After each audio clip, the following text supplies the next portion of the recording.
Kuna siku mimi niwe kuchukua simu ya dadangu, nikaa naangalia namna ambavyo anamtongoza. Nikakuta dada anakubali kizembe sana yani.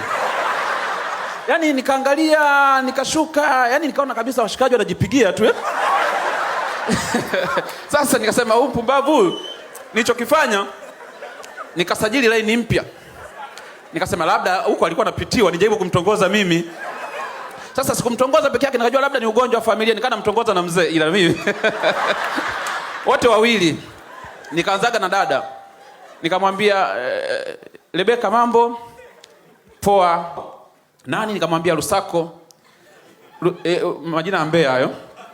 Kaniambia okay, niambie Lusako. Nikasema poa mzima. Nikasema huyu ameanza kukubali tayari, mzembe huyu.